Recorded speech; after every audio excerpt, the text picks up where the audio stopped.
तान्या की दादी के माथे से पसीना चू रहा था। वो बहुत ही घबराई हुई थी। जब उन्होंने उस मंदिर का दरवाजा खोलने की कोशिश की तो पाया कि वो दरवाजा बाहर से लॉक था। अचानक से उसके हाथ पैर डर से ठंडे पड़ गए। उसका मन डर के कारण बैठा जा रहा था। कोई दरवाजा खोलो, मेरी मदद करो। तान्या की दादी माँ ने दरवाजे को जोर जोर से खटखटाते हुए कहा। तभी अचानक से वहां मौजूद एक खिड़की से जोर का हवा का झोंका आया और अगले ही पल मंदिर में जल रहा दिया बुझ गया और वो पूरा कमरा अंधेरे से भर गया। जब उन्होंने दोबारा पीछे मुड़कर देखा तो उन्हें दोबारा से उस आदमी की परछाई नजर आई और उनकी आंखें आंसुओं से भर गई। वो आदमी दोबारा यहाँ क्या कर रहा था?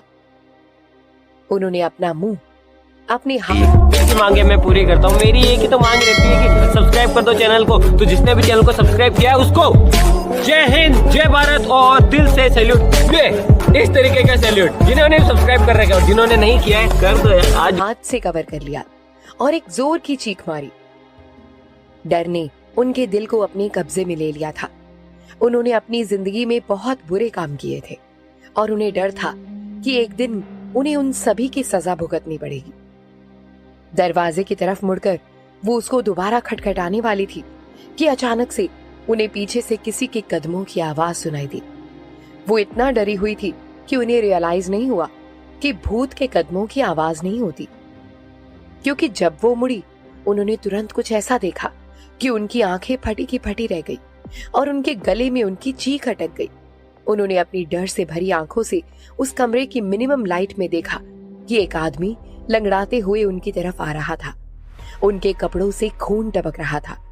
उनकी बूढ़ी आंखें इतने अंधेरे में उस आदमी का चेहरा तो नहीं देख पा रही थी, लेकिन उनको इसकी जरूरत भी नहीं थी, क्योंकि वो जानती थी कि वो आदमी कौन था, क्योंकि उन्होंने उसकी डेड बॉडी की फोटोज अपनी आंखों से देखी थी। जब वो आदमी उनके करीब पहुंच गया, उसने अपने खून से लथपथ हाथ ऊपर उठाया और उनकी तरफ आगे बढ़ा। वो दहशत और डर के कारण जमीन पर गिर गई और जोर जोर से रोने लगी। उनका मन डर के कब्जे में आ गया था और इसी कारण उन्होंने आगे के शब्द बोले।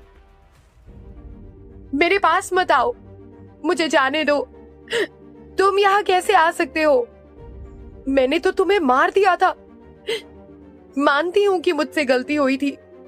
मैं चाहती थी कि तुम्हारी पत्नी मेरे बेटे की बीवी बन जाए, लेकिन मैंने तुम्हारी पत्नी को बहुत अच्छे से ट्रीट भी किया है और यहाँ तक कि तुम्हारी बेटी ने मेरी पोती की सारी खुशियों को भी छीन लिया है। इससे ज्यादा तुम क्या चाहते हो? जाओ यहाँ से, जाओ। तान्या की दादी ने जोर से चिल्लाया। उनके चेहरे की रंगत उड़ चुकी थी। वो इतनी डरी हुई नजर आ रही थी जैसे कि उन्होंने मौत का सामना कर लिया हो। लेकिन वो आदमी तब भी नहीं रुका और अपनी लड़खड़ाती हुई चाल से उनके करीब आता गया। वो आदमी उनके बिल्कुल करीब आ गया था और वो उन्हें छूने ही वाला था कि अचानक से दादी माँ की आंखें बंद हो गई। उनकी दिल की धड़कनें जोरों से धड़क रही थी और वो अचानक से वहीं जमीन पर बेहोश हो गई। जैसे ही वो बेहोश हुई, एक पिलर के पीछे छुपी हुई प्रज्ञा वहां से बाहर आई। उसके चेहरे पर गुस्सा भरा हुआ था और वो ज्वालामुखी की तरह आग बबूला हो रही थी। नफरत और प्रतिशोध की भावना के कारण उसके हाथ मुट्ठी में बंध गए थे। वो इतना चिड़ी हुई थी कि उसकी आंखों में गुस्से के आंसू भर आए थे। उसकी नजर जमीन पर बेहोश पड़ी बूढ़ी औरत पर थी। मैडम, अब हमें यहां से चलना चाहिए। दादी माँ को अब कुछ देर तक होश नहीं आएगा। वो बहुत डर चुकी है। हमारे पास ज्यादा टाइम नहीं है। मंदिर के पुजारी भी अब बस आते ही होंगे। उस परछाई ने प्रज्ञा से कहा। वो कोई और नहीं बल्कि प्रज्ञा का हायर किया हुआ पर्सनल डिटेक्टिव था। उसने झुककर जमीन पर गिरी हुई रेड इंक को साफ करने की कोशिश की। प्रज्ञा ने उसको पे करके इस सीन को अरेंज करवाया था। वो तो बस तान्या की दादी माँ को थोड़ा डराना चाहती थी। उसको क्या ही पता था कि ऐसा करने पर उसको अपनी जिंदगी का इतना बड़ा झटका मिलेगा। दादी माँ ने उसके पिता को मारने की बात को कबूल कर लिया था, जो कि कोई छोटी मोटी बात नहीं थी। तभी दादी माँ इतनी डरी हुई थी। लेकिन प्रज्ञा को समझ नहीं आ रहा था कि कैसे कोई इंसान किसी और व्यक्ति को मार के खुद एक शांति की जिंदगी जी सकता था। उसके मन में दादी माँ के लिए बहुत ही नफरत थी। आज उनकी बातों से साफ हो गया था कि उसके पिता की मौत के पीछे उनका ही हाथ था। प्रज्ञा का मन था कि वो अपना सारा बदला आज ही ले ले, लेकिन वो जानती थी कि वो ऐसा नहीं कर सकती थी। उसको बहुत ही सोच समझकर चलना होगा। दादी माँ के लिए मौत एक बहुत ही आसान सजा थी। वो उनको इतनी आसानी से इस दुनिया से नहीं जाने दे सकती थी। वो उनको उतना ही दुख देना चाहती थी जितना उसको मिला था, बल्कि उससे भी ज्यादा अगर हो सके। अगर उसने दादी माँ को नुकसान पहुंचाने की कोशिश की तो ये पक्का था कि वो जेल चली जाएगी, और वो इतनी बुद्धू नहीं थी कि वो कुछ ऐसा करे। उसे अपने आप को बचाते हुए इंश्योर करना था कि पटेल परिवार की जिंदगी नर्क बन जाए। वो जानती थी कि अगर उसने गुस्से में अभी कोई कदम उठाया तो उसके लिए ये बहुत ही बुरा होगा, और उल्टा इसमें पटेल परिवार का ही फायदा था। वो जानती थी कि किसी भी इंसान के लिए मौत एक पल की सजा थी, लेकिन उसकी जिंदगी से उम्मीद को निकाल फेंकना सबसे बड़ी सजा थी, जिससे वो पटेल परिवार के सभी सदस्यों की जिंदगी को नष्ट कर देगी। उसने इस बात की कसम खा ली थी। उसने ये प्रण लिया और जमीन पर बेहोश पड़ी बूढ़ी औरत को एक आखिरी बार नफरत भरी नजरों से देखा और वहां से चली गई। एक प्राइवेट हॉस्पिटल के एक वार्ड में तान्या की दादी माँ बेड पर बेहोश पड़ी हुई थी। उनके एक हाथ में एक ड्रिप लगी हुई थी और वो अपने आप में ही बड़बड़ाए जा रही थी। नहीं, दूर रहो मुझसे, मेरे पास मत आओ। उनके चेहरे पर एक बड़ी शिकन थी। उनके वार्ड के बाहर खड़े हुए नील और जितेंद्र उनकी तरफ चिंता भरी नजरों से देख रहे थे। वो अपने घर की सबसे बुजुर्ग इंसान को इस हालत में देखकर बहुत ही स्ट्रेस्ड थे। 2 दिन पहले एक पंडित जी ने उन्हें फोन करके बताया था कि दादी माँ मंदिर में बेहोशी की हालत में थी। उन्हें तुरंत हॉस्पिटल लाया गया और जब से वो इसी हालत में थी और अनाप शनाप बड़बड़ाई जा रही थी। डॉक्टर, क्या हुआ मेरी दादी माँ को? नील ने चिंता भरी आवाज में पूछा। आपकी दादी माँ फिजिकली बिल्कुल ठीक है, लेकिन उनको बहुत बड़ा झटका लगा है, जिसके कारण वो इस तरह से व्यवहार कर रही है। इनको रेस्ट की जरूरत है, आप इन्हें आराम करने दीजिए, धीरे धीरे वो ठीक हो जाएंगी, डॉक्टर ने कहा। झटका लगा है? वो इस बात को सुनकर बहुत चौंक गई। आखिर ऐसा क्या हुआ था उनके साथ? उस दिन दादी माँ के हॉस्पिटल में एडमिट होने के बाद नील उस मंदिर में वापस गया था ये पता लगाने के लिए कि आखिर हुआ क्या था। लेकिन जब वो वहां पहुंचा तो उसे कुछ भी नहीं मिला। बस उसे पंडित जी ने बताया था कि उसकी दादी माँ अकेले में दर्शन करना चाहती थी, इसीलिए वो बाहर चले गए थे। और जब वो वापस आए तो उन्होंने नील की दादी माँ को जमीन पर बेहोश पाया। उस जगह कोई सीसीटीवी कैमरास भी नहीं थे जिनकी मदद से वो पता लगा पाए कि उस दिन वहां ऐसा क्या हुआ था जिसके कारण उसकी दादी माँ की आज ये हालत थी। पापा, आप सारे दिन से यहाँ दादी माँ के साथ हैं। आपको अब आराम की जरूरत है, आप घर क्यों नहीं चले जाते?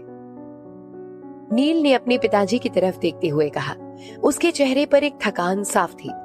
जितेंद्र ने अपनी माँ की तरफ एक नजर देखा और एक लंबी सांस लेने के बाद वहां से चले गए। वो और देर उनको इस हालत में नहीं देख सकते थे। जितेंद्र के जाते ही वहां अचानक से तान्या आ गई। उसकी आंखें गुस्से से लाल थी।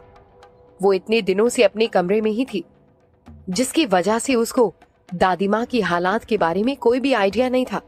लेकिन आज सुबह जब उसे पता चला तो वो भागती हुई उन्हें देखने आ गई।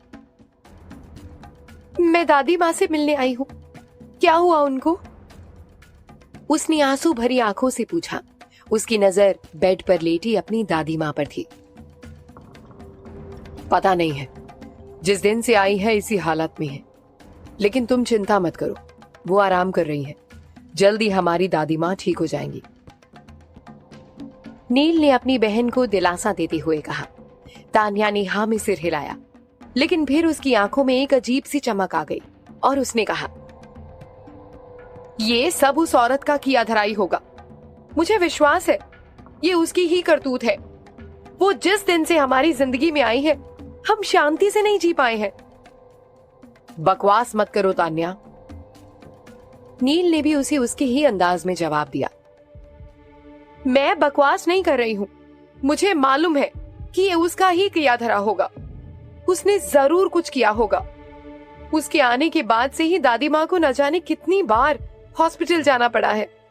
देख लेना, अगर हमने कुछ नहीं किया तो थोड़े ही दिन में वो तुम्हें और पापा को भी अपना निशाना बना लेगी और हमारी फैमिली पूरी तरह से बिखर जाएगी। मेरी बात मानो नील। तानिया ने फ्रस्ट्रेटेड होते हुए कहा। वो ऐसा क्यों ही करेगी? क्या तुम्हारे पास कोई प्रूफ है? मैं मंदिर गया था, मुझे कहीं भी प्रज्ञा का ट्रेस नहीं मिला। मैं मानता हूं कि तुम उससे नफरत करती हो, लेकिन उस पर इतना बड़ा इल्जाम लगाना सही नहीं है। नील ने कहा, तुम मेरी बात क्यों नहीं मान रहे हो? मैं सच कह रही हूं। अब प्रज्ञा पहले वाली प्रज्ञा नहीं रह गई है। वो बदल गई है। वो हमें नुकसान पहुंचाना चाहती है। मेरी बात मानो, वो तुम्हें भी हर्ट करने की कोशिश करेगी। तानिया ने रोते हुए कहा। नील अपनी बहन की इस हालत को और देर नहीं देख सकता था, इसीलिए उसने अपने असिस्टेंट को उसे ले जाने के लिए कहा। लेकिन उसकी बहन की इतनी बातें सुनकर उसके मन में जरूर आया था कि कहीं वो सच तो नहीं कह रही थी, कहीं प्रज्ञा सच में उनके खिलाफ कोई षड्यंत्र तो नहीं रच रही थी। क्या होगा आगे? क्या होगा अब जब प्रज्ञा को सच्चाई का पता चल चुका था? क्या नील अपनी बहन की बात को मान जाएगा? क्या होगा जब दादी माँ को होश आएगा? जानने के लिए सुनते रहिए Junooniyat, the dangerous game of love.